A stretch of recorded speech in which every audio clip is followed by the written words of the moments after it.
നാട്ടുകൾ വിഷന്റെ news X വാർത്തകളിലേക്ക് ഏവർക്കും സ്വാഗതം. പ്രാദേശിക വാർത്തകൾ ചുരുക്കത്തിൽ. കൂടുതൽ വാർത്തകൾക്കായി നാട്ടുകൾ വിഷൻ ചാനൽ സബ്സ്ക്രൈബ് ചെയ്യൂ. ഇനി ഇന്നത്തെ പ്രധാന വാർത്തയിലേക്ക്. ശക്തമായ കാറ്റിൽ തെങ്ങ് വീണ് വീട് ഭാഗികമായി തകർന്നു. അലനല്ലൂരിലാണ് സംഭവം. വാർത്ത വിശദമായി. ശക്തമായ കാറ്റിൽ തെങ്ങ് വീണ് വീട് തകർന്നു. അലനല്ലൂർ പോറ്റൂർ കുന്നിലെ കറുത്താട്ട് വേലായുധൻ നായരുടെ വീടാണ് തെങ്ങ് വീണ് തകർന്നത്. കാറ്റ് വന്നതോടുകൂടി പിറകുവശത്തെ തെങ്ങ് അടിഭാഗം പൊട്ടി വീണ് തകരുകയാണുണ്ടായത്. വീട്ടുകാർ പരിക്കേൽക്കാതെ രക്ഷപ്പെട്ടു.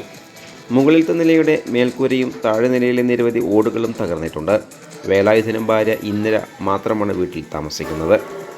റവന്യൂ വകുപ്പിനെ വിവരമറിയിച്ചിട്ടുണ്ട്.